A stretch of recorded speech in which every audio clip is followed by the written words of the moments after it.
தாலியில் safety பின்னை மாட்டியிருந்தால் உடனே எடுத்துடுங்க, சொன்னா யார் கேட்கிறாங்க? திருமண நாளில் மணப்பெண் கழுத்தில் தாலி கட்டப்படும் அந்த நொடி ஒரு பெண்ணின் வாழ்க்கையில் புதிய பிறப்பாக கருதப்படுகிறது. அந்த தாலி என்பது வெறும் ஆபரணம் அல்ல, கணவன் மனைவியின் ஆன்மீக இணைப்பின் அடையாளம். அந்த மஞ்சள் கயிற்றில் கலந்திருக்கும் நம்பிக்கை, பாசம், ஆசீர்வாதம் ஆகியவைதான் தாலியின் புனிதத்தை உயர்த்துகின்றன. மஞ்சள் நிறம்தான் வாழ்வில் மங்களம் மற்றும் செழிப்பு கொண்டு வரும் நிறம் என்பதால் அதையே திருமணத்தின் அடையாளமாக தேர்வு செய்துள்ளனர். தாலிக்கயிறு என்பது இழைகளை கொட்டியிருக்கும் அந்த 9 இழைகளும் வாழ்க்கையின் 9 முக்கிய அடிப்படைகளை குறிக்கும். அதாவது பாசம், நம்பிக்கை, அமைதி, தியாகம், நற்குணம், கடமை, சகிப்புத்தன்மை, ஆன்மீகம், தெய்வீக சக்தி என 9 தத்துவங்கள்.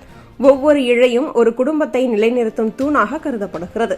இதனால்தான் தாலி என்பது தங்கம் அல்லது நூல் அல்ல, ஒரு வாழ்நாள் உறவின் நூல்.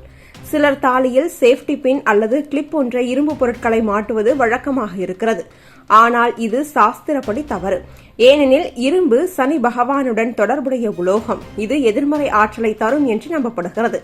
அதனால் தாலிக்கயிறில் இரும்பு பொருட்களை சேர்ப்பது கணவனின் முன்னேற்றத்தையும் வருமான வளர்ச்சியையும் தடுக்கக்கூடும் என பெரியவர்கள் எச்சரிக்கின்றனர்.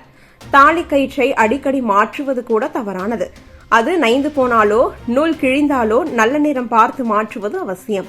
ஆனால் தேவையில்லாமல் அடிக்கடி மாற்றுவது மங்கள சக்தியை குறைக்கும் என்று மூதாதையர்கள் கூறுவர்.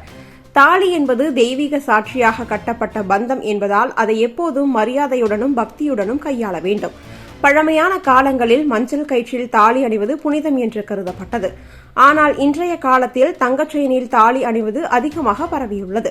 காரணம், மஞ்சள் கயிறு வியர்வை, தூசி, அழுக்கு காரணமாக விரைவில் கருமையாக மாறுவதும் பராமரிக்க சிரமம் ஏற்படுவதும் தான். தங்கச் செயினில் அணிந்தால் நீடித்தும் பராமரிக்க எளிதுமாக இருக்கும் என்பதால் பலர் அதனை விரும்புகின்றனர். ஆனாலும் மஞ்சள் கயிற்றின் ஆன்மீக மதிப்பு எந்த காலத்திலும் குறையாது.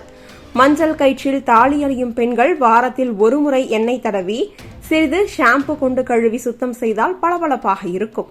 அதன்பின் மஞ்சள் தூளில் சிறிது தண்ணீர் கலந்து தடவினால் புதிதாய் மங்கள நிறத்தில் மாறி பிரகாசிக்கும். இது தூய்மையையும் மங்களத்தையும் இணைக்கும் பழமையான நடைமுறை. தங்கச் செயினில் தாலி அணிந்தவர்களுக்கு இதை செய்ய தேவையில்லை. ஆனால் வெள்ளி, செவ்வாய் போன்ற விசேஷ நாட்களில் சிறிது குங்குமம் வைத்து வழிபட்டால் குடும்பத்தில் அமைதி நிலைக்கும். சிலர் கடவுளுக்கான காணிக்கையாக தங்களது தாலியை கோவில் உண்டியலில் போடுவதை பார்க்கலாம். ஆனால் திருமண நாளில் கணவனின் கையால் கட்டப்பட்ட தாலியை காணிக்கையாக விடுவது தவறு. புதிய தாலி வாங்கி காணிக்கையாக விடலாம். திருமணத்தில் கட்டப்பட்ட தாலி ஒரு பெண்ணின் உயிருடன் இணைந்த உறவின் அடையாளம். அதை பாதுகாப்பது வாழ்நாள் பாக்கியமாக கருதப்படுகிறது.